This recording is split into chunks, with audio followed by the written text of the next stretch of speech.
Cha kripa sindhuvye cha patitanam pavanebhyo vaishnavebhyo namo namaha. Mukam karoti vachalam bhagulam gayate girim yakripa tamaham bande.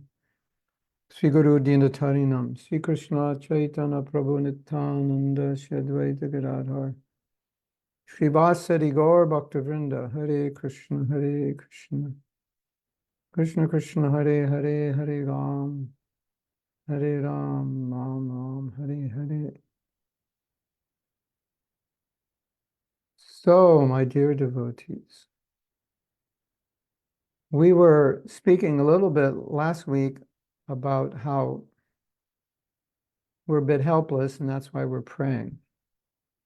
And I was just contemplating something I think is interesting to note, which is often Prabhupada says that it's very easy to be Krishna conscious, and oftentimes he says it's not. Have you noted that? Like sometimes, Prabhupada said, it's very easy, no problem, just follow the process, right? Very easy, no problem, just follow the process. At other times he said, it can be very difficult, it can be impossible, and our philosophy says that, doesn't it? The Bhagavad Gita, 7:14, I believe it is, where Krishna says, Duratyaya, it's impossible, and Ameviye prapadyante mayam etan tarantite, one can easily cross over Maya. So it's interesting. We're in this position where it's like, imagine there's an epidemic and a lot of people are getting sick, a lot of people are not. And so someone's saying, well, if you follow a certain protocol, then you won't get sick. It's very easy to follow this protocol. Very easily you can stay healthy. But if you don't follow this protocol, very easily you will become ill, deathly ill. So Prabhupada sometimes equates the material world and Maya and the three modes of nature to a disease and being, have you ever heard Prabhupada say, we're being infected by the modes of nature? Have you heard that? So we're being infected by the modes of nature, but to not be infected by the modes of nature means to be healthy. So we have these two things going on. Maya, material nature, the modes of nature, it's a disease, keeps us in the material world, and easily affected by it. At the same time, it's easy to go back to Godhead. It's easy to be Krishna conscious. So I want to read something that Abhinav sent. It's a quote from Prabhupada, which I found very interesting. I think he said it, or maybe it was Abhishek. Somebody sent it to me. Now we have to find it. Don't go away. Yeah, it was Abhishek. Vishnu Jan Swami is asking Prabhupada. This is Vishnu Jan Swami. You don't know who he is. Whoops. That's his picture. Very saintly devotee. How will it be possible, Prabhupada, for a man whose mind is clouded to constantly chant Hare Krishna? A man who's always thinking thoughts about family, friends, country, nation. Prabhupada is chuckling as he answers the question. As Maya is forcing you, dragging you from this Krishna consciousness, you also force Maya by chanting Hare Krishna. And it's like you force her away. As Maya is forcing you, dragging you from this Krishna consciousness, you also force Maya by chanting Hare Krishna.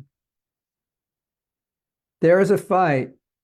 We're not afraid of Krishna. We're not afraid of Maya because Krishna is there. Maya cannot do anything, simply on.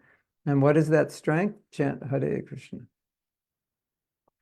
And of course, the devotees will say, but I do chant Hare Krishna and I'm still weak. And sometimes Prabhupada's answer to that. Chant more sincerely. I think that's the proper answer. Chant more sincerely. Well, I'm already chanting, and I'm chanting a lot. Chant more sincerely, chant better. So, as Prabhupada says here, Maya comes, he's trying to pull you away from Krishna. It's a fight, and you, by chanting Hare Krishna, you run away from Maya or you push Maya away, depending how you want to look at it. And if we're not chanting well, then how can we push Maya away? We can't. So prayer is in that mood that I am weak, Maya is strong, but Krishna, you're stronger. And so, Maya's darkness, your light. If you give me your shelter, if you give me your kripa, your mercy, then I don't have to worry about Maya. So therefore, but sometimes Prabhupada says, you don't have to be afraid of Maya. And sometimes he says, we should be afraid of Maya. So what does he mean? Like, it's bad if you're not afraid. So yeah, I should be cautious about this epidemic, but I'm taking the proper protocol so I don't have to worry. So be cautious. By being cautious, I do the protocol. Then once I do the protocol, I don't have to worry. So that's the sense. Yeah, we should be worried about Maya, especially if we're not doing good sadhana, if we have wrong attitudes, if we become very negative, very critical. Yeah, we should be worried about Maya. And in that sense, Krishna says, Prabhupada says, Maya will overcome you. You can't overcome Maya on your own. So we're not fighting Maya on our own. But if I take shelter of Krishna, then I shouldn't be very concerned because Maya can't really do anything.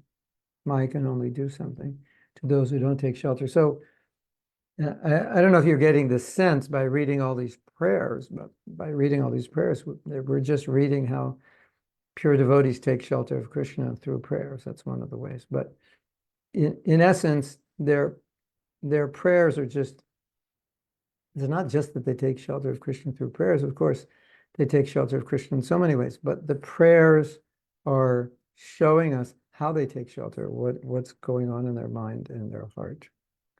And you have heard that the living entity is Tasta. Tata means like the example is given. On the shore of the ocean, the water comes up and it stops at a certain point, and that line is called Tata. So the analogy is that this you can use to say the ocean is like the spiritual and the beach is like the material. So we're right in the middle and we can look either way. And this is very easy to understand. I'll just ask you a question. How many times today did you look towards Krishna? And how many times today did you look away? And if it's more than once if you looked away once or more, then that's your realization of tatasta, that you have, tatasta means you, we all have the choice. Of course, if we're animals, we don't really have the choice to look towards Krishna, as far as I understand. We only have the choice to act according to our nature, under the modes of nature. So congratulations, everyone. As human beings, you are can fully manifest your tatasta nature by turning towards Krishna. And, the perennial question, how could we turn our back towards Krishna? It's because we're tatasta. And the question is easy to answer, is how many times did you turn your back to Krishna this week? More than once, probably. How many times did you forget Krishna and become overwhelmed by something else? So that's tatasta. So the point that Prabhupada's making is that if we're under Krishna's shelter, then we're under Krishna's shelter. We're in the spiritual, the tatasta, that side, the spiritual side. So yeah, no problem. Maya can't touch you on that side. Maya doesn't know how to swim. She won't go in the water. But if you walk on the beach, on the land, then she gets you. So if you don't want to be in Maya, just jump in the water, swim in the rasa, the rasamrita sindhu, swim in that. And I was, not that you know, I will tell you what you don't know, or you may not know. I forget the context. I was reading something, and something maybe like Prabhupada was reading with the devotees, or they were reading to him. And Prabhupada said, even I am also learning because Krishna's unlimited, so we can always learn more about Krishna. So this is one of the most beautiful things about Krishna consciousness is that the ocean is unlimited. And the most unfortunate thing is to not swim in the ocean, but to walk on the beach. Which yesterday, I'm at the beach yesterday. I didn't go in the ocean because it was too windy. So I was walking on the beach. I was unfortunate. I didn't go in the ocean, but it's something like that. There's this beautiful ocean, and the ocean is infinitely deep, and you can never find the bottom of it. And it's an ocean of Ananda.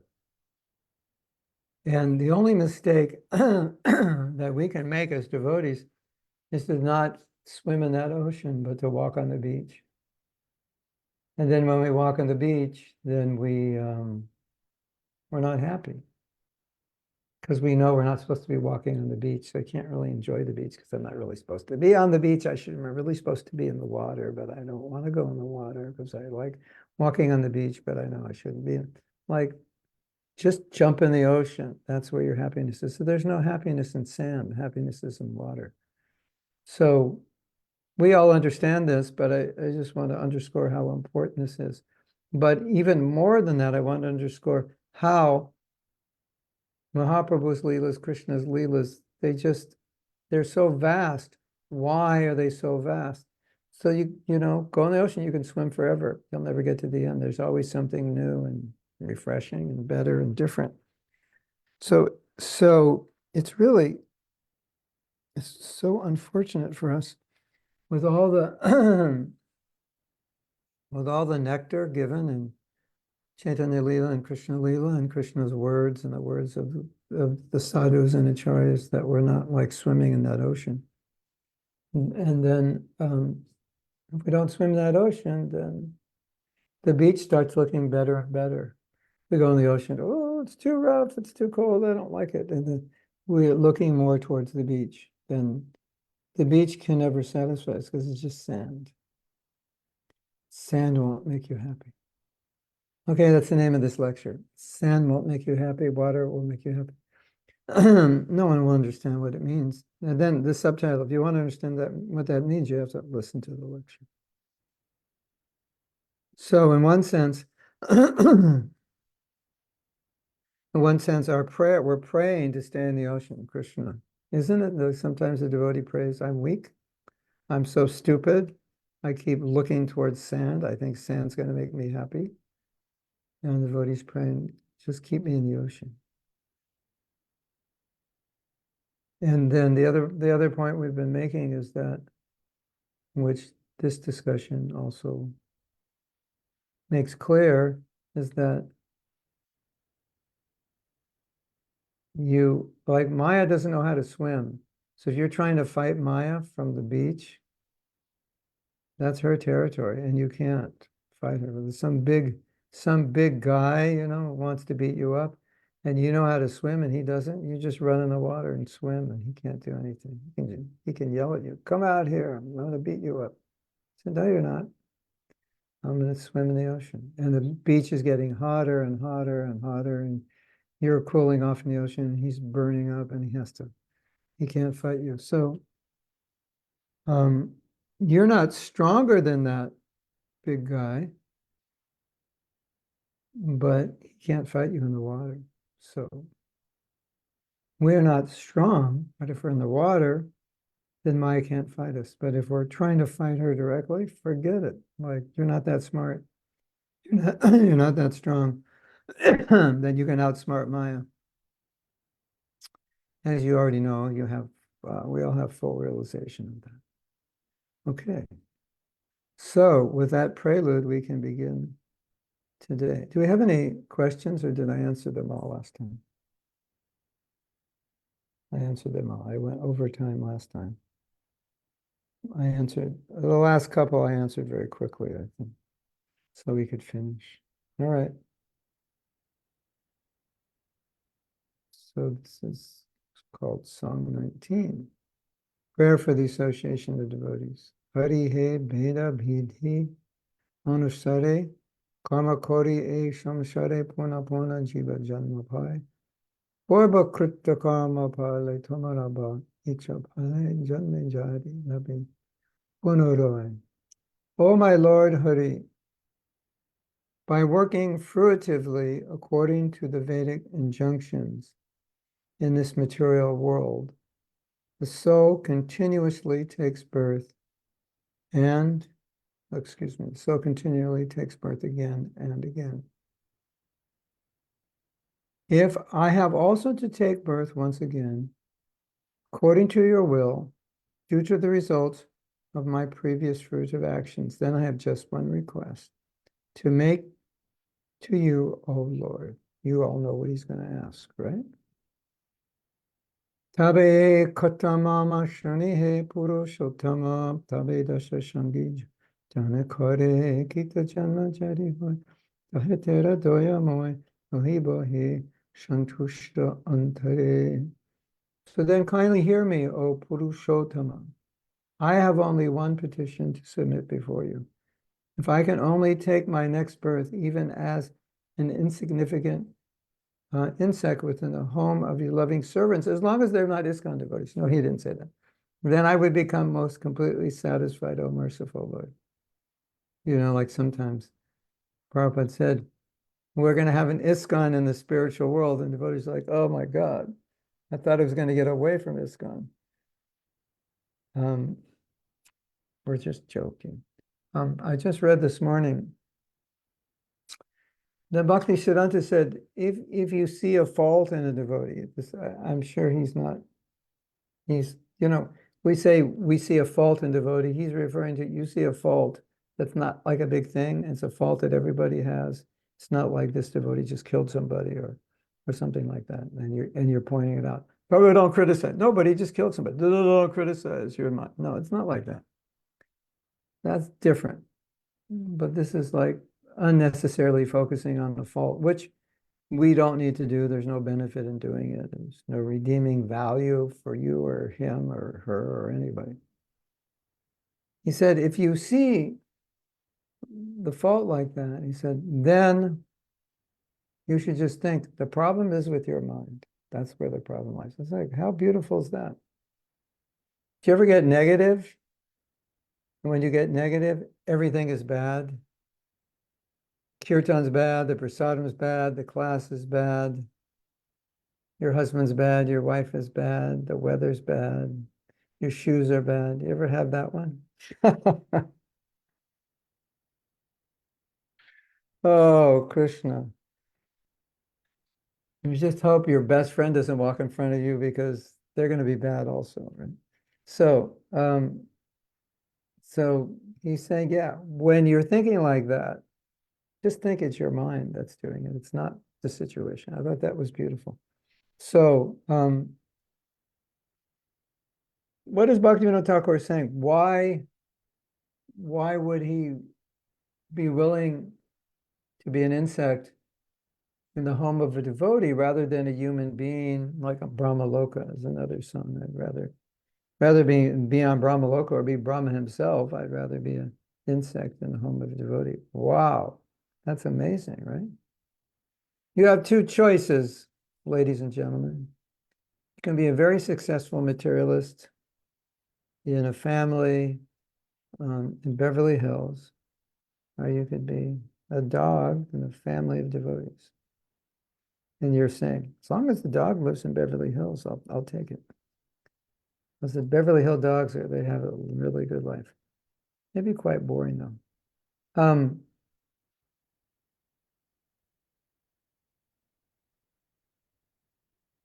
Because for a devotee, there's two things are there. I think one thing we obviously understand that we can't be Krishna conscious on our own. We need association, which underscores the need to have good relationships because we need that, at least with some people.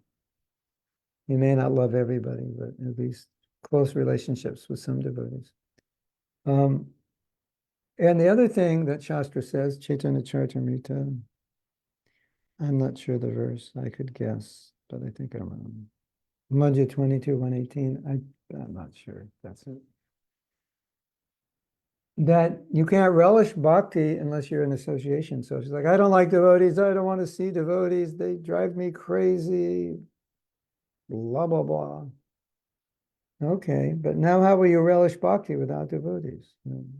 You can't. I mean, we can read, we can chant, but Chaitanya Charitamrita says, even in the perfected stage, you can't relish. Even in the perfected stage, you want association, you require association to continue, because the process of nurturing your bhakti and relishing Krishna consciousness is eternal. And it's done in the association of devotees.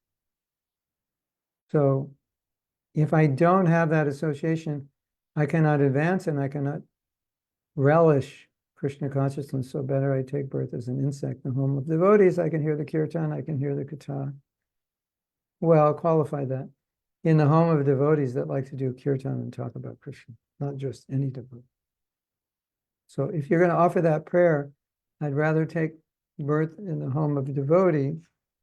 You might want to qualify. Like, there's a story. This is so funny. I told you once. It's Bhakti Sundarmash tells this story. It's one of the, I think it's one of the funniest stories I've ever heard. He was born in a religious family, and his mother prayed that he became a monk. And as you know, Maharaj is Maharaj, so he did become a monk, right? And his mother was so upset that he became a devotee. She said, I prayed that you become a monk, and now look at you, you're Hare Krishna. And he said, I am a monk. He said, no, I wasn't thinking, you know, of course you couldn't think about this because Hare Krishna movement wasn't even in existence. And he said, well, Mom, you should have been more specific. You just said monk. You didn't say Catholic monk. So if you're going to offer this prayer, I want to be born in the family of devotees, you know, you may want to be more specific, that it's not some loose devotees in Hawaii, you know, smoke ganja or something. Only kidding. Now you're thinking, is every devotee in Hawaii smoke ganja? No, they don't. I'm just having fun with you. I can't say that nobody does, but not everybody. You know what I'm saying. So the time of Bhaktivinoda Thakur, if you're born in the family of devotees, they're chanting and hearing. And that's why we need association of devotees, so we can hear and chant. Isn't it? That's who you're going to hear and chant with, right? And how do we relish Krishna consciousness? Chitta makata pranaya bodhiyantas parasparam kathayantas chamamitya tu shanti ramante, tu shanti, satisfied, and ramante, enjoying, feeling pleasure. Rama, ramanti, feeling pleasure. How do you feel pleasure as a devotee? Aside from eating prasadam and taking a nap, you, and preaching and doing kirtan. One of the ways you relish Krishna consciousness is you take it and you churn it up and make it thicker by discussing it with devotees. So Prabhupada did this all the time. Like what we're doing now. Discussing, hearing, chanting, asking questions, listening. But specifically, you know, with your friends. Specifically with your friends.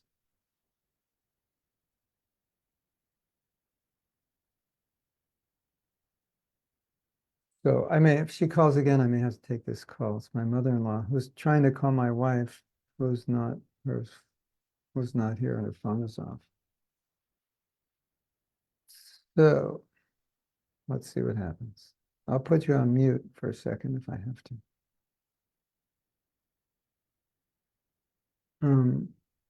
I might have to listen to the message. Just give me a second. She's in the hospital now. I'm trying to figure out what to do. Yeah, hold on. I'm going to mute you just so I can listen to the message.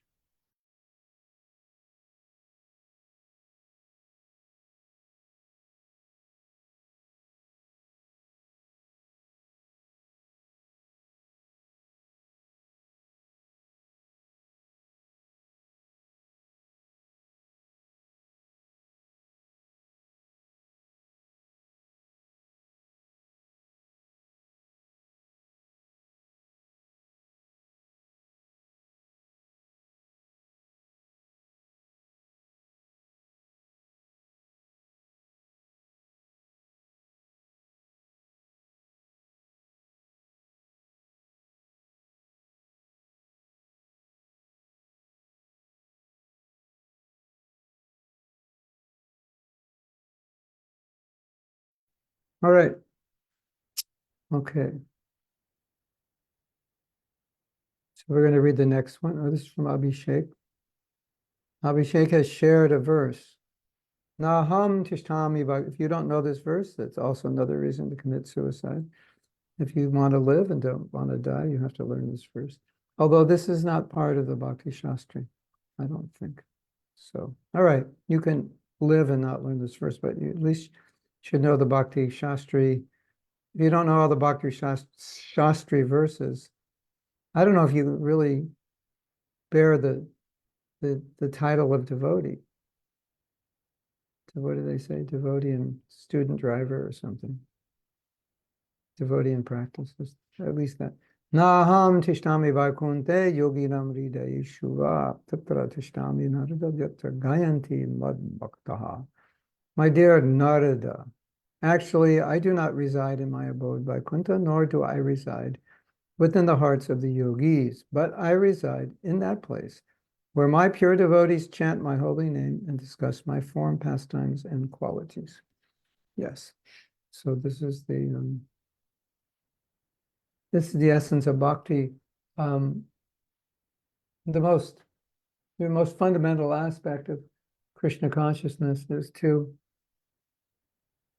talk about Krishna, because this is what ultimately inspires us. This is what keeps us in Krishna consciousness. This is what inspires us. And you know, you can have strategies for spreading Krishna consciousness, but the best strategy is to be inspired. And inspiration comes fundamentally from hearing and chanting. It doesn't mean we don't work. Of course we work, but this is really essential. And if you remove sufficient hearing and chanting from your life, all I can say is, see you in the next life. Although I hope I'm not here to see you in the next life, but that, you know, it's like we tend to take things lightly, and Prabhupada has made things clear. If you stay in Krishna consciousness, everything good happens. Your life becomes perfect. Because you're always with Krishna, he's always purifying you. And if you stay on the beach, then, you know, you're going to get hot and tired. Okay. Anandam Buddhiva Purnamrita Svadanam Sarvatma Snapanam. It's a bathing of the soul. That bathing of the soul actually means it helps you awaken your sthayi bhav, your relation with Krishna. Okay, number 3. Tabadasa Sangihana Je Grihashta Abhachina. Tare Griha Chatur Mukha Bhute Naho Kankan Hari Kara Dwai Joda Kori Kore Bhakti Vinoda Minati. Okay, here it comes. This is also it's the same thing he said in the song Manasadeha Geha. Interesting, right? He's saying the same thing in different songs. Please never, never let me take birth in the home of a foolish householder who is bereft of the association of your eternal servant, even if his household opulences rival those of Lord Brahma's. This is the only humble prayer that Bhakti Vinod is making now with folded hands. So, if you remember in the last class, we read, I don't know if it was the last class or the class before, we read something extremely important, I believe extremely important, and I want to go over it again because this reminds me. It was Bhaktivinoda in his prayers hankering for higher levels of Krishna consciousness. And the same thing is going on here. He's hankering. I want to be with devotees, and I don't want to be with non-devotees. So I was thinking about this hankering, how important this is, because material life means hankering, doesn't it? Like, if you take the average person, I think even so, many devotees would be like this. Say, what are you hankering for? Well, I'm hankering to get married, hankering to have a house. I live in a small apartment, hankering to have a house. I have a little car, hankering to have a bigger car. Hankering, whatever it is, hankering, and then the good hankering, I'm hankering to go to the Dham, I'm hankering to increase my service. So hankering is natural, right? So we can see that the nature of material life is that there's always something better that we don't have. So we tend to think about what I can get that I don't have. And so hankering for spiritual advancement, it's perfect because it removes the need or the desire, or no, it removes the tendency, or it competes with the tendency to hanker for something material, which we're always doing. I wish I had a better this, I wish I had a better that. Okay, I have a story. You're not going to believe this is true, but I'm going to tell you it anyway, just to shake you up. Are you ready to be shaken? You're not going to believe this, but it's true. They did a survey with people, and they said, I'm going to give you two choices, and I want to know what choice you would take. First choice is, you work for this company and you make $100,000 a year. So all the Indians have just fainted. They won't hear the rest of the story. You make 100,000 US dollars a year in India. Yeah, you're almost as good as Elon Musk or something. Which if you make that in America, you can barely pay your bills. But if you make that in India, you'd live very well, wouldn't you? You could, every year you could buy a new condo practically. But you make 100,000 a year, but your coworkers make 200,000 a year. Second scenario, you make 50,000 a year, but your coworkers make 25,000 a year. Now, I said you won't believe this, so you already know. Most people chose the second one, that they would prefer to make 50,000 as long as everyone else is making less. Can you believe that? That's incredible, isn't it? Human nature. You can make 100,000, you can make twice as much money, which after working for that company for 20 years, it would add up to a lot of money. That would be like $1 million. You would make it in 20 years, you would make it more, $1 million more. Of course, if you asked Indians, they'd all say, I'll take the 100, wouldn't they? But these are Americans, so they're like, no Indian would say, I'll take 50. That they just wouldn't do it. They're not that. But Americans would. Isn't that interesting? So anyway, somehow I was telling that story in relation to hankering, how we always, like we're not satisfied we're not satisfied, so we're hankering for more. And so when you hanker for Krishna, some higher level of bhakti, some advancement, some situation, it's so purifying. And so we're not going to stop hankering. So just, I would suggest, and the Mexicans will also take the 100,000. It's only the Americans that take the 50,000, right? And the Eastern Europeans will take the 100. It's only the Americans that would, right? Isn't it? Yeah, Malika, you would take the 100,000, right? I think all the devotees would. We don't care what other people think. We couldn't care that much what other people think. Otherwise, we'd have to give up bhakti, right? Hare Krishna. Okay. So, anyway, you understand my point? Like it's so important, it's so valuable, it's so healthy to be hankering for something in Krishna consciousness, because otherwise we're just going to hanker for material progress. I want to get a bigger house, I want to get a bigger this, I want to get a new that, I want to go here, go. That's just that's how Maya keeps us in the material world. But then we die that way, and then we have to come back because we have all these desires. And so she just keeps us here. That's why we're still here. You all know that. So if I hanker for Krishna, where am I going to go? I'm going to go where Krishna is. If I hanker for Maya, where am I going to go? Where am I going to take birth? Where Maya is. If I no longer hanker for Maya, how could I possibly take birth in this world? It would be impossible. There'd be no reason for me to be here. I don't want to be here. Correct? So if I'm hankering for Krishna, for higher levels of bhakti, purity, service, etc., where am I going to go? Where's my mind? Carlos wants to play. Okay, Carlos, you can work 50 hours a week and we'll pay you all the bhakti mercy. We give you bhakti mercy and prasad. That's about it.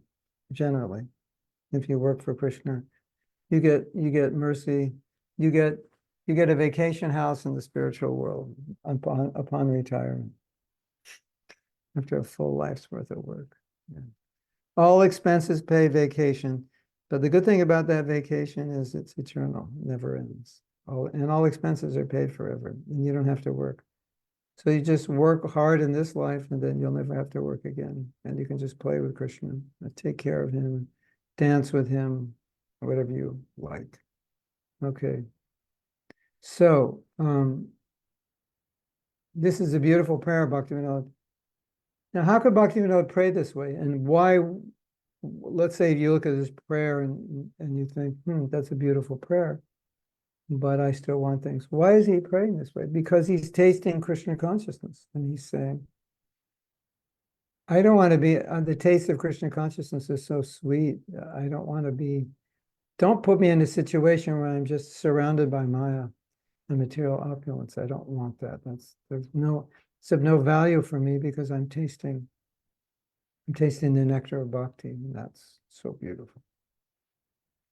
And I am addicted to the taste of the nectar of bhakti. And so please don't, I'm an addict. I cannot take birth in my next life in a place where I don't get my drug. That's basically, the analogy that I think clarifies that. Does that make sense? Bhaktivinoda Thakur is a drug addict. He's addicted to rasa. And he's saying, don't let me take birth where there's no rasa, where there's no Krishna Katha, where there's no smaranam, Krishna smaranam.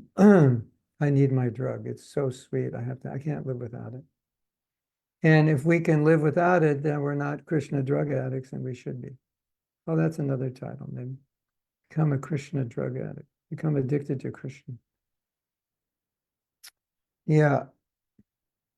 If you become addicted to Krishna, what will you think about? Always Krishna. Where's my Krishna? Just like a drug addict. Where's my drug?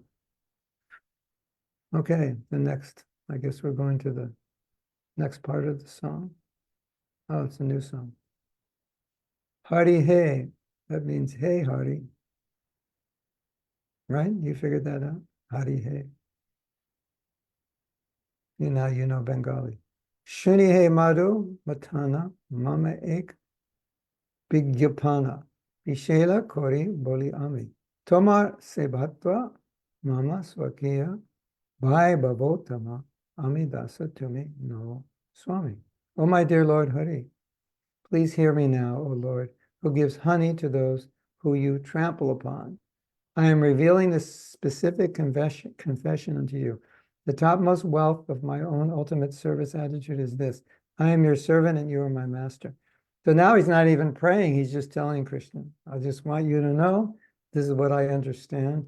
I want you to know that this is how I feel. And it's kind of like, it's interesting, don't you think? It's not even asking to be a servant, he's saying, just want you to know this is what gives me life. And he's kind of saying, by the word trample just means like those who are your slaves, and you're the master too. You do whatever you want. And so, he's saying that's like the highest position of sweetness. And, we hear the word slave, we're like, whoa,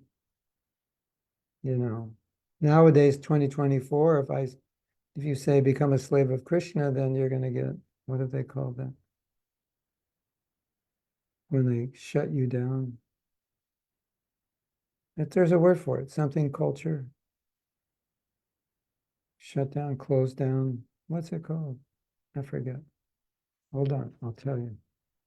Oh, I can't. Cancel culture, yeah. Cancel culture. You're all too old to know. Only Janaki knows. Or you're not American enough to know. You say, Mahatma Das said you should become a slave of Krishna, and now these people, are going to say all these bad things about me. But that's what Bhaktivinoda Thakur is saying here. So he's basically saying, yeah, the highest position you can ever achieve is to become a slave of someone who showers honey and nectar on you 24/7. Like if you were a slave and you found out that there's one house where you can be a slave at, and they just give you ecstasy and honey and nectar and love and affection, yeah, you'd want to be that kind of slave. This is better than being a slave of my wife. This is even nicer. So slave has a very positive connotation. Slave means I'm in love. Ashishlava, Aishishava, Parvatam Panastumam. Ashishlava, Parvatam Panastum. Yeah. So, Chaitanya Dasi will give you a definition. You learned something very important today. Cancel culture represents a form of social ostracism where individuals or groups are thrust out of social, professional circles, either online in the real world or both. Mostly it's verbal. They're just, I want to know, like I say you should be a slave of Krishna, and you just like drop me off your every like thing about me, you get it off your internet. You'll never have to hear about me again. And you'll make some statement that like, nobody should listen to him. He's saying slavery is good. And everyone's like, oh no, Mahatma Das is saying slavery is good. How could he? He's so bad. What happened to him? That's Then, no, I didn't actually say that. I said being a slave of Krishna is good. Yeah, so that's what Bhaktivinoda Thakur is asking here. He's relishing the position, of being, basically relishing the position of being nothing. Like, I don't know, that's hard. That's hard for some of us to understand. But he's relishing the position of being a nobody, because everyone comes into the material world to become somebody. So how can we understand how somebody could relish being a nobody? But that's what he's saying. I'm swimming in an ocean of nectar by being a nobody and you being an everybody. Krishna, you are the supreme somebody, and I am the supreme nobody. And that is the goal. Okay, so if the next time the newspaper comes up to you, sticks the microphone in front of your face or the television and says, what's the goal of Krishna consciousness? And you say, the goal of Krishna consciousness is to become a supreme nobody. Would you like to join? And they'll all run away screaming, right? Why would I want to join that? Become a supreme nobody. Well, the reason is, you've heard of self-actualization, self-realization. Well, the reason is you are by nature a supreme nobody, and Krishna is the supreme somebody. So until you realize who you are, you'll never be happy. And, you are a supreme nobody, and it's really like, you don't have to like try to be a supreme somebody. That's painful. Just be who you are. Come as you are. Oh, I'm coming to the party. They said, come as you are. I'll come as a supreme nobody. That's who I am.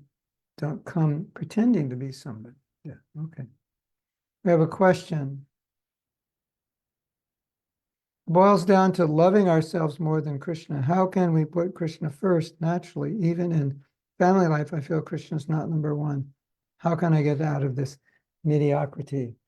The answer to all your questions, Hare Krishna, Krishna Krishna, Hare Hare, Hare Ram, Ram Ram, Hare Hare. So we have 3 titles, though maybe there'll be subtitles, becoming Becoming a supreme nobody. That's it. The other class member, it was Netflix and chocolate. It says becoming supreme nobody. Yeah. Hare Krishna. The Fernando Rico, the disease of the conditioned soul is that we put ourselves first. And just to let you know, all your problems and all your unhappiness is coming from that. And we think the solution is to put myself even more first. I'm not first enough. That's what we think, right? Isn't it? Well, my neighbor is better than me, so if I become better than him, then I'll be the supreme first. I'll be the firstest. But then you'll run into someone else who's above you, and you'll have to become above them because you'll think, I need to be above everyone to be happy. You ever think like that?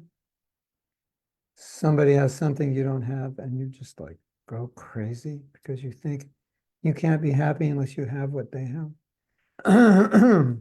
Ladies, you ever think like that when you see a really beautiful woman, like she descended from Brahmaloka, and you're like become depressed and angry that you don't look like her? Does that ever happen to you? Or guys, that ever happened to you? Why did I have such bad karma? Flabby arms. Why don't I have high cheeks, this color hair and eyes? Yeah, so we always want something better, isn't it? You can dye your hair a different color. You can get contact lenses, change your eyes. You can get cream to make you darker, cream to make you lighter. And you can have surgery, take weight off, sculpture your body. Wow. Hare Krishna. That's the reason we're miserable. That's it right there. And that's the reason, yeah, so that answers your question. Put Krishna in front of you. All right, this is my answer to a lot of questions. I'll give the answer, which is make Krishna number one. Say, but I can't do it, it's so hard, I don't want to do it. All right. For 1 week, put Krishna first. Just do an experiment. See how it works out. Could be the best week of your life. Not could be, it will be. Just make, I don't think I'll be happy if I make Krishna number one. Well, how do you know unless you try? So you don't have to say, I don't think, just do it and you'll understand. Yeah. And then as you advance in Krishna consciousness, you always want to put Krishna first. That's your happiness, just like parents want to put their kids first. Okay. You all know this, but it's no use of knowing it if you don't do it. And if you keep doing it, it'll become more natural. My dear devotees, you remember a couple of classes ago, I was saying that the good news is we don't become Krishna conscious. We just awaken it. So, Fernando Rico, you are Krishna conscious by nature. By nature, you want to put Krishna first. It's just Maya is telling you to put yourself first. So, but it's not so difficult to awaken that nature, especially when it makes you happy. Okay. Next song, next verse, or next whatever. Just become a spiritual nobody. This will be the name of my next hit song. And then all the parents will say, what have you done to my children? You've convinced them they become a nobody. They have no self-esteem.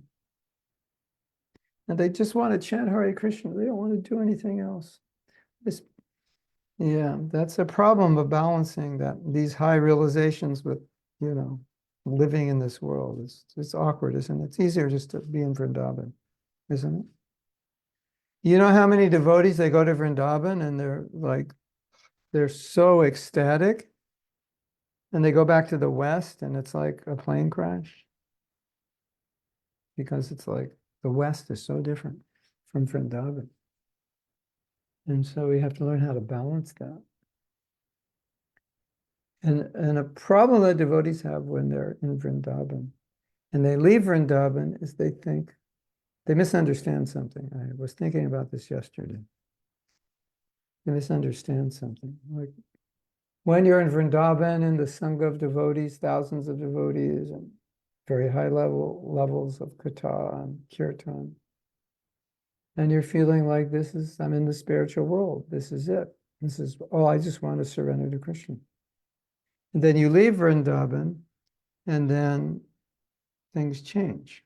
And it's very, very simple. And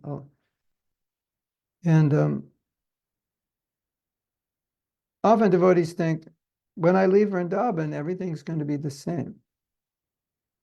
But logically speaking, how can everything be the same unless you do the same thing you did in Vrindavan? So there's the mistake. In Vrindavan, we're hearing and chanting 3, 4, 5, 6, 7, 8 hours a day, right?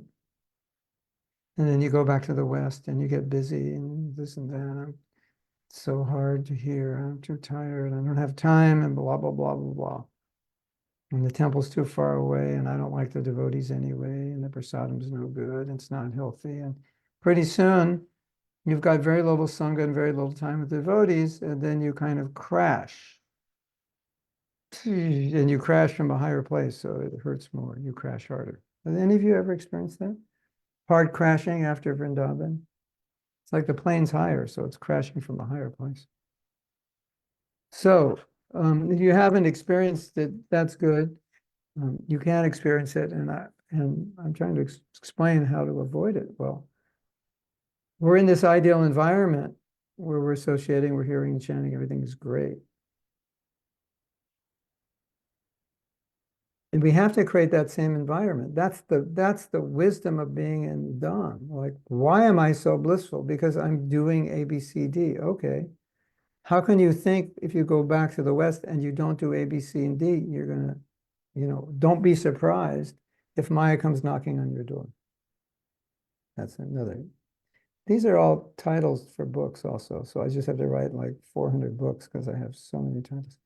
Don't be surprised if Maya comes knocking on your door. In other words, I'm thinking I'm going to fly high like I was in the Dham, but I'm not going to do the things I was doing in the Dham. That doesn't make sense. So that's the reason. So one of the things you want to learn by coming to the Dham is that I am feeling so inspired and so Krishna conscious because I'm absorbed all day in hearing, chanting, seva, being with devotees and so forth. So I have to, when I come back, I want to maintain that momentum, build that momentum up and maintain it, because if you don't, it's a huge contrast. It's almost like you're worse off if you didn't go to the Dham, because the contrast, I was already bad off. I didn't know how bad off I was until I went to the Dham and became ecstatic. And then I went back to my normal life and realized my normal life is not so good, in contrast.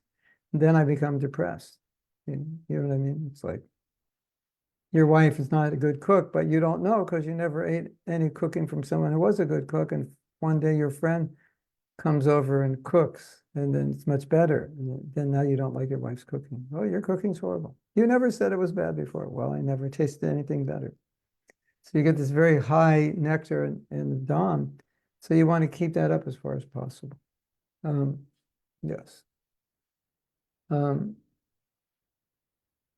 I just had to say that because I think it's important, because I see it happening all the time. So you understand why you're so Krishna conscious in the Dham, aside from the fact that the Dham is emanating prema everywhere, just a minor detail. But aside from that, it's what you're doing, it's what you're doing all day, and you have to do that.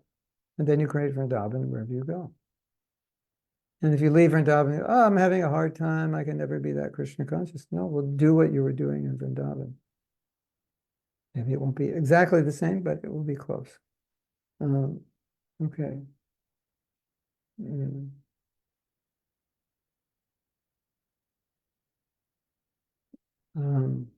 We have another verse here, isn't it? Just read the English.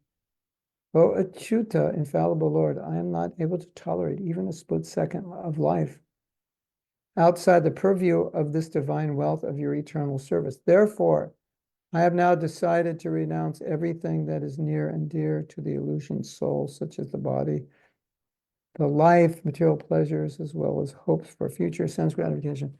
Perfect, my dear devotees. Please renounce all hopes for future sense gratification. I am so miserable. I'm so unhappy. I just need some sense gratification. I'm hoping and praying I'll get it in the future. That's not bhakti.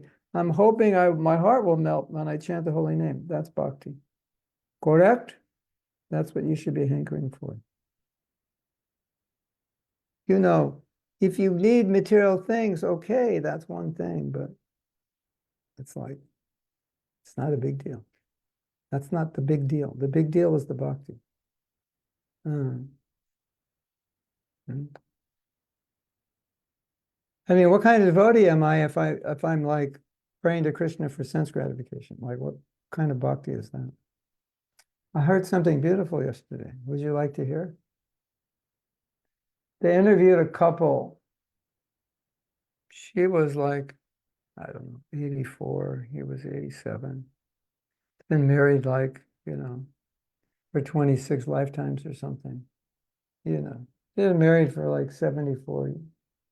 I don't know, she must have got married young. Maybe she was 90. They've been in high school sweethearts. So they like known one another for like 75 years.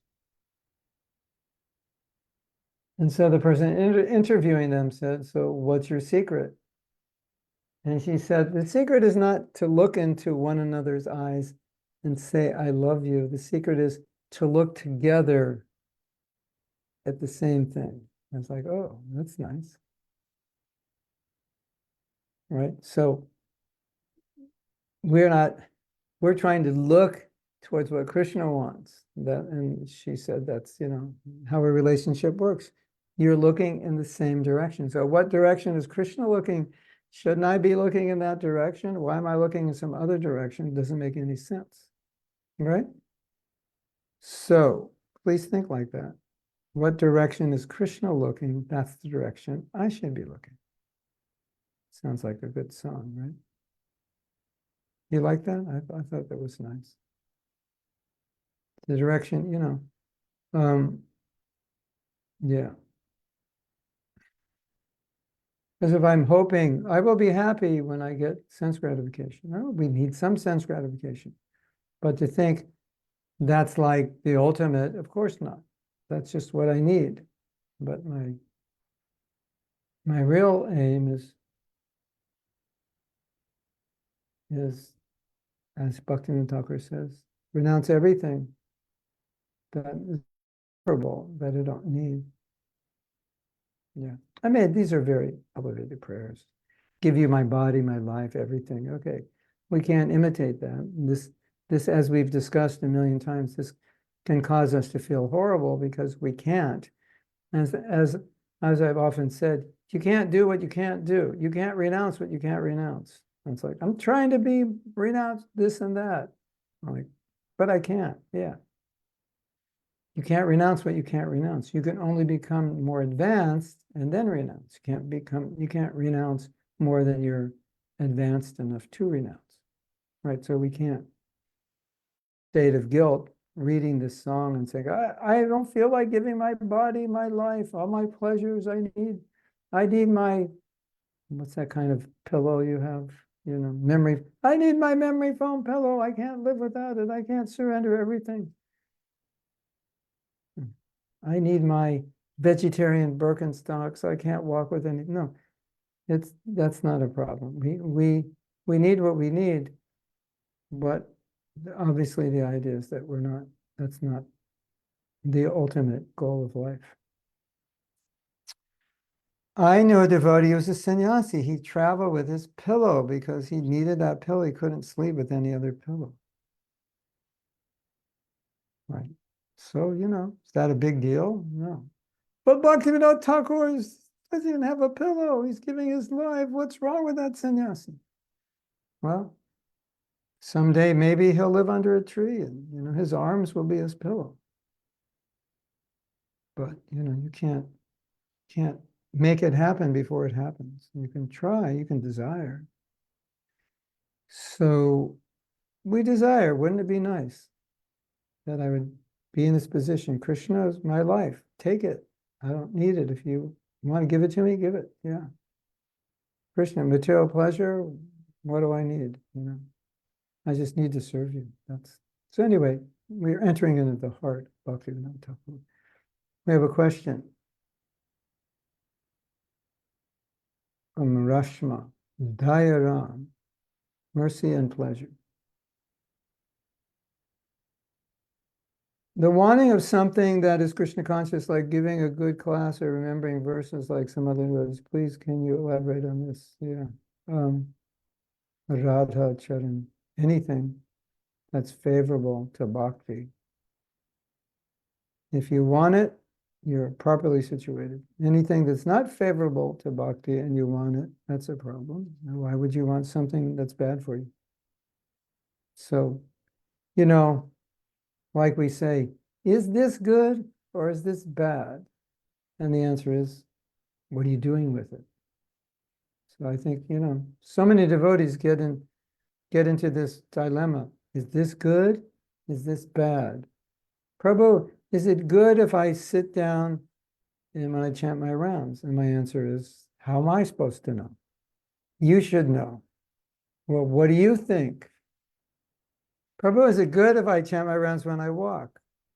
It's good for me. I like it. It could be horrible for you. You could be totally distracted. So how do you evaluate what's good and bad? You evaluate what's good and bad is by how it increases your bhakti and your seva, and your sangha, and all these things, right?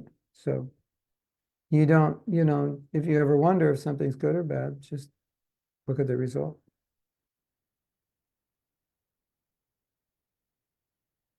You ever eat a meal and like an hour later, you're like comatose? Like if anyone talks to you, they would think they have to call an ambulance. Has that ever happened to you? Yeah. After you eat 8 chapatis, it definitely would happen. Yeah.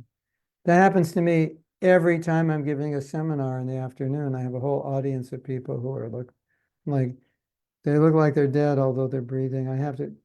Every 20 minutes, I have to ask them if they're still alive. Right? So, my dear devotees, I know this is simple.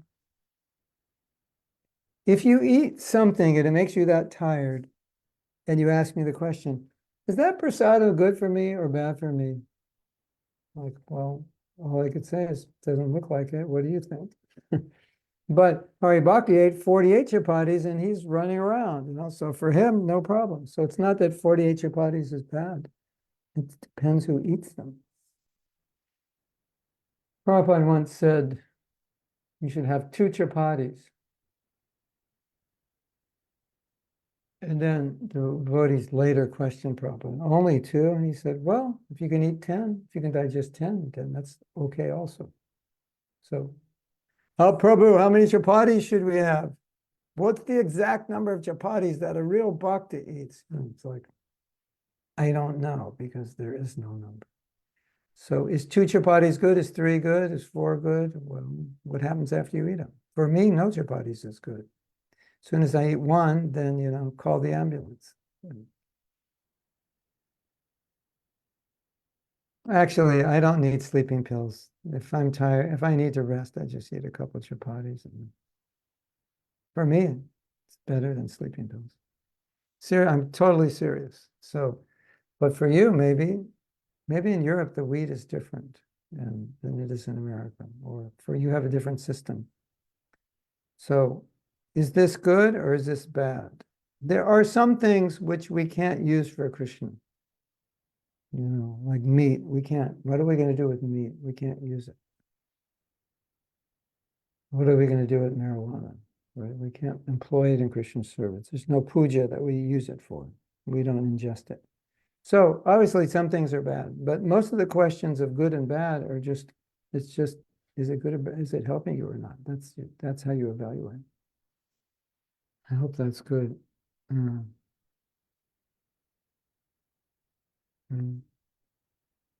So if you're hankering to be able to give a good class, as a young devotee, I would hanker to give a good class.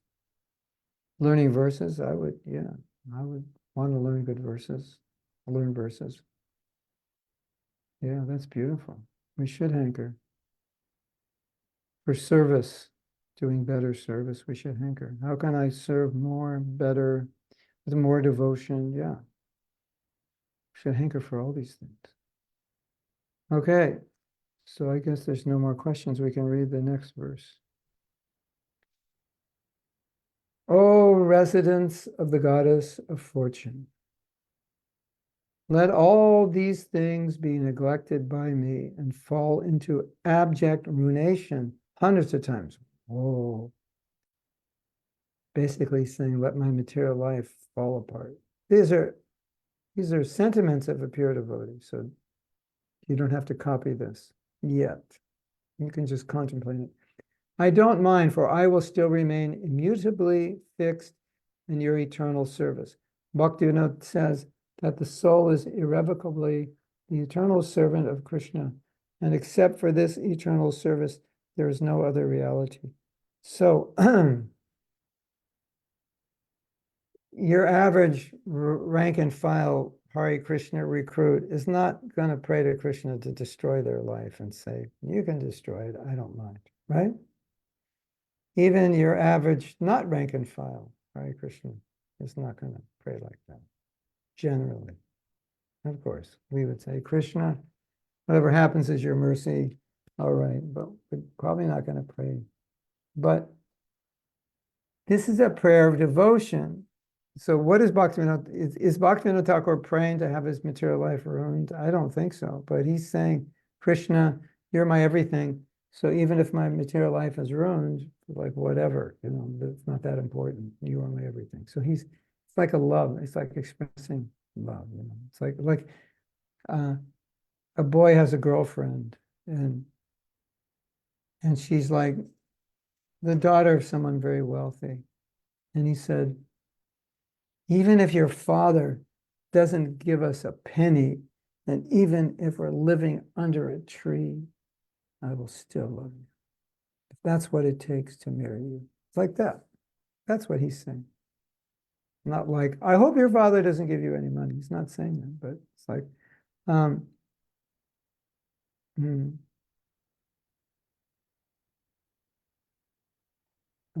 yeah. The material things, so devotees saying, Krishna, these material things, whatever, you give them, take them away. My nectar is at your feet, in your service, your eternal service. Yeah. And he's saying, I am irrevocably your eternal servant. In other words, there's nothing material that's going to happen that could in any way affect me, affect the fact that I'm your eternal servant. Now, sometimes when in the lecture on Netflix and chocolates, the theme of that lecture was that when things get difficult, some devotees take shelter in Netflix and chocolate instead of japa and Bhagavatam. So Bhaktivinoda Thakur is like, I am so fixed at your feet, like I don't need anything. And if the rug is pulled out from under me, I have you. So I just want you to know I'm good. Whatever happened, happened. So I think it's important when if you have ever run away from Krishna during difficult times, it's important to look at that and say, why did I do that? What's going on? And it could be totally, I can't say totally, but it could be primarily a psychological problem of just maybe you never were able to deal with problems. You always ran away. So here's another, instead of running, you ran away from solutions. Now you're a devotee, you're running away from Krishna. It could be, but whatever the reason is, we want to retrain ourselves that when things are difficult, we run to Krishna, not away. We run more to Krishna. That's how we want to train ourselves. So like Kunti says, let the difficulties come. Why would we pray for difficulties? Only could we pray for difficulties if during difficult times we became more Krishna conscious. We'd say, hey, this was good. I've never been so blissful in my life before because this difficulty made me Krishna conscious. So, okay, Krishna, send some more. That was really blissful. That's why. But if we run away from Krishna, we would not pray during difficulty. We definitely wouldn't pray to him, right? Send more difficulty. No. We'd say, Make it easy, because I run away from you. But we don't want to pray that way. So that's something I would suggest all of us meditate on. Yeah, well, all of those who have ever surrendered to Netflix and chocolates, or a facsimile of that during difficult times, to just question, ponder, why did I do that? Why didn't I chant more rounds? Why didn't I read more Shastra? Why didn't I take more shelter of Krishna? And I can't say for each of you the reason, but it's definitely important to say the reason, to find the reason. So you remember we had discussed before about the devotee who said, when you die, you just have to learn to tolerate. You have to learn to tolerate in this life, because all death is a practice of tolerating. It's just a game of toleration. Well, say a game, but you understand what I'm saying. So some difficulty comes in life and we run away to Netflix and chocolate. So what does that mean? In the time of death, you've conditioned yourself so much that the doctor says you're going to die tomorrow, and you say, give me a Netflix description. Go buy a day's supply of chocolate. Is that what you're going to do? Is that what you're practicing to do? Of course not. So we need to be practicing in difficulty, turning towards Krishna, because the end of life could be difficult and we don't want to be habituated to running away, right? Does that make sense? You're just practicing. We are all practicing them.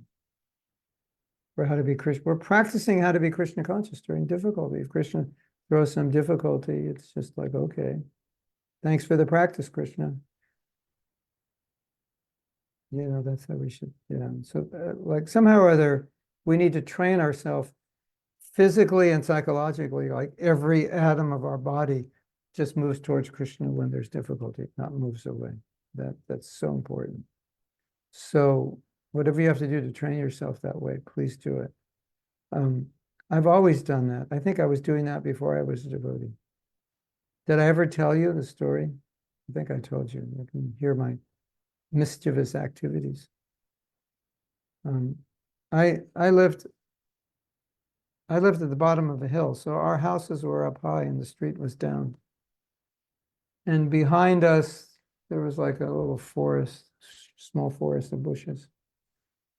And there were peaches growing around there. So a lot of traffic on our street, and we used to like throw peaches, and the peaches would like land on the windshield of cars. But then I think we upped our game and started throwing rocks, like we were just normal boys, right? So one time I threw a rock and I think it cracked a windshield. A car drove by and I was like, this is not good. And I ran into the forest and I was praying, oh God, save me. I'll never do it again. Please save me. So I was like that before I was a devotee. I'm just, bad things happen. I would just take shelter of God. So that was good. I must have acquired that in another life. But and therefore, as a devotee, I always did the same thing, no matter how bad it happened. It was just, okay, I guess I deserve it, Krishna. Give me shelter. Let me chant your name. I always took it that way. So we have to learn to take it that way. Life can be difficult. If you want an easy life, there is a place where life is easier, and it's not Hawaii. Although Hawaii is easier than Alaska, I can tell you that. But it's called Goloka Vrindavan. Have you heard about it? Yeah, life, if you want easier life, you'll need to go there. But if you're here, I can't guarantee it's going to be easy. So the difficult, like, at least for me, whenever difficulties come, I just think, what an idiot I am to have chosen. I remember did I tell you this is like dentist chair? I was going to write a book, what dentist chair realizations? Did I ever mention that? Like when I'm in the dentist chair and it's like some horrible things happening, painful and sticking needles and drills. My first thought is, what an idiot I was to take a body. This body is like, there's like so many pain points in this body, so many nerves. You feel that way also at the dentist? Especially at the root canal level, or you're getting your tooth. And I think I have like, if I were to die in the dentist chair, definitely I'm focused on Goloka. That's all I think about. It's like, let's get out of here, go to Goloka, get out of here. It's like, how did I end up here? This was like such a bad choice. And then when things are good, when the Netflix movie's good and the chocolates are good, then we're thinking, yeah, life is good. I could stick around here forever, isn't it? So, if we think that way, Krishna may say, okay, well, I'm just going to rot your teeth so you get some realization. Or I'll send something or somebody just to like shake you. And then we have to say, okay, Krishna, I guess you want me to take shelter of you, and this is a good way for me to do it. So we want to condition ourselves to take shelter during difficult times because that's what we need to do. And when that time comes and we have to leave our body, we want to be practiced in taking shelter. That's it. Yes? Yes. Okay. I guess is that it? Next quote.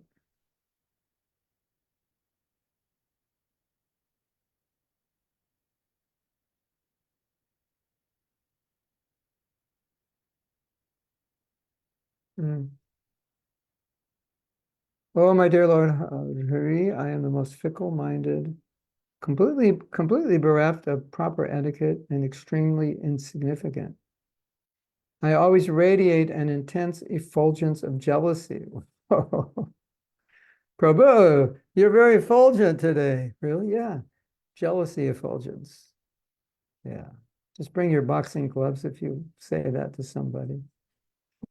An intense effulgence of jealousy and malice. I willingly perform sinful acts. I love to do harm to my well-wishing benefactors, and I am unnecessarily puffed up with false prestige. Ferociously vicious like a barbarian, I am vastly learned in the art of deceiving others. I'm always obsessed under the control of lusty motives, which are my very breath of life. What are we to make of this? Well, my dear devotees,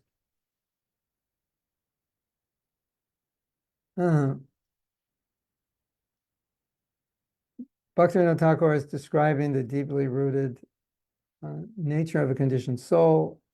I'm not accusing you of having these qualities, but I think we can all analyze for ourselves where we stand in this regard. So he's kind of like giving us an inventory and say, well, do I have some kind of jealousy effulgence? And do I get pleasure from performing sin? Do I ever harm someone that's my well-wisher? Do I ever get mad at them? Yeah, I do. Am I puffed up with false prestige? Yeah, sometimes. When I do something really well, yeah. I'm the man. Yes? Or the woman. Am I ever vicious, dishonest, lusty? Yeah. So this is, one way of looking at this is like, we all have some or all of these to some degree, if we're honest, or we have had. And so this being said, or this being the reality, like, how could we become proud? And he's saying here, and I'm proud. Like, what are you proud of? Like being lusty and envious? What's there to be proud of? But that's the nature of the conditioned soul, that we're just proud, even though there's nothing to be proud of, we'll be proud. So if we want to remain humble, we can reflect on our conditioned nature and see, like, what am I proud of? I'm not pure. So it doesn't make sense that I would be proud, does it?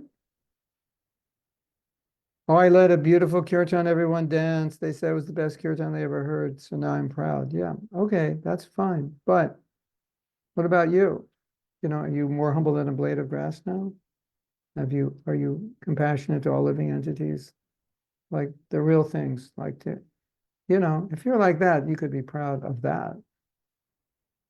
Proud of Krishna's mercy in you, but just because we did something well is nothing to be proud of if we still possess all these contaminations.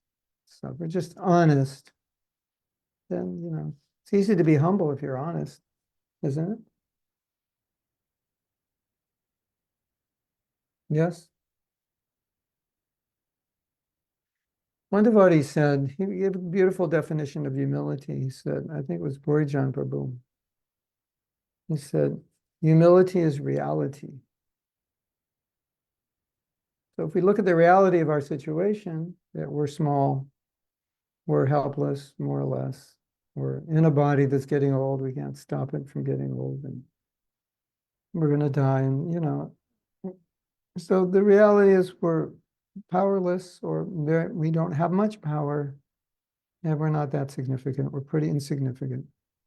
That's the reality. So if we face reality, naturally you become humble, right? Humility means reality. One author said, besides you, there's everybody else. What did he mean? Like, you're 1 out of 8 billion. Like, aside from you, it's everybody else. So how significant are you? I'm the center of the universe. I'm great. I'm important. Yeah.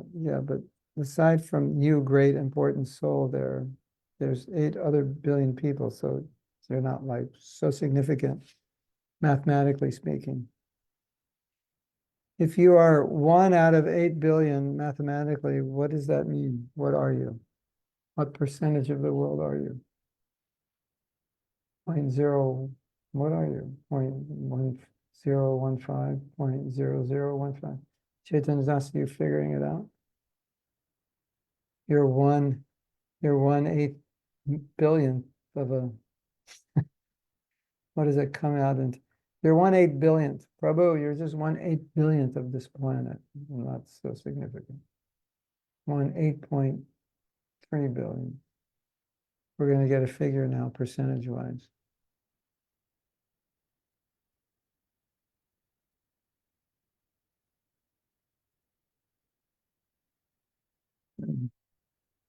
Wow. Scarlett has trauma with dentists. Now, when you see a dentist, you must faint, huh? I went to a dentist once. What was he going to do? This was recent. Someone went to a dentist and he was going to do some horrible thing to me. My blood pressure was at 156. That was my world's record.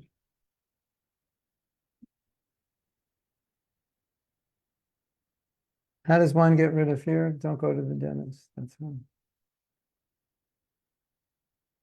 Be courageous, Scarlett. Be a warrior. Krishna's on your side.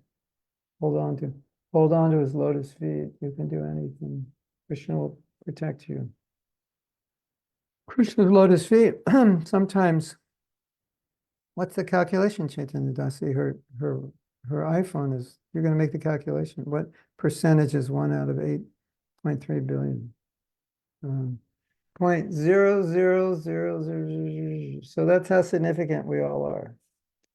And if that doesn't make you humble, I don't know what would. 1, 2, 3, 4, 5, 6, 7. 7 zeros. So, regarding being fearless, it said Krishna's fearless lotus feet, meaning that if you take shelter, if I'm not mistaken. Okay, even if you're mistaken by a few zeros, it's not significant. 0.000000125. So if you ever get puffed up, now this is what you should have a tattoo on your arm. Everyone's going to ask you, what does that mean? You say, well, human beings on the planet, I am 0.00001.25% of the entire population. So yeah, I'm not that significant. Like, you know what some people say? You know how significant we are? We're so significant that a few days after we die, no one's going to remember us. So how does that make you feel? A t-shirt. Yeah. Well, also, how about that other t-shirt? I'm a piece of shit. Then you can say, I'm a 0.0000125 piece of shit. But taken in light of the number of living entities in the universe, you'd have to have a whole t-shirt of zeros. That wouldn't be enough, right? Yeah. So sometimes we say I'm an insignificant servant. Do you know?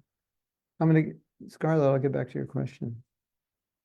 I'm coming doing my radio host thing now. I'm just talking. Did you know? I forgot what it was. I can't remember. Let's go to the fearless lotus feet. So, Prahlad Maharaj was fearless. And you know why he was fearless? Because he saw Krishna everywhere. So, Scarlett, you're going to see Krishna in the dentist. You're going to see the dentist is Krishna. The needle is Krishna. The Novocaine or whatever you use over there, that is Krishna. It's all Krishna.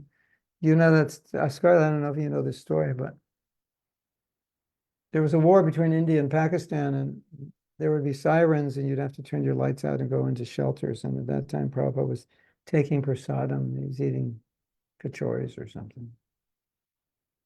And they said, we have to run down the basement. He goes, let me finish my kachoris or something.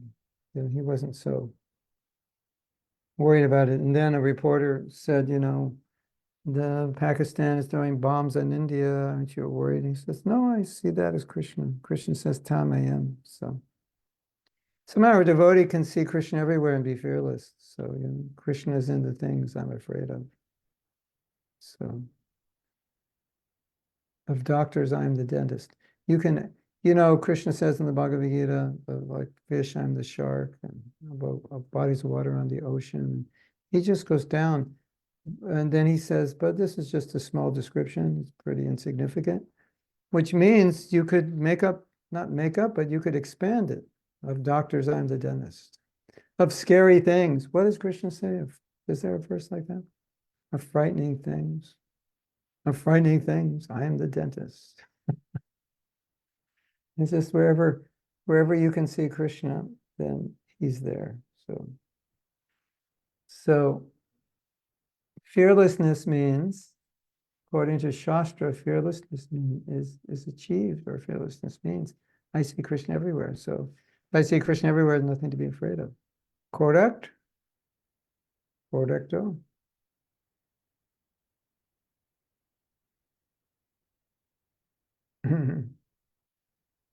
Yeah.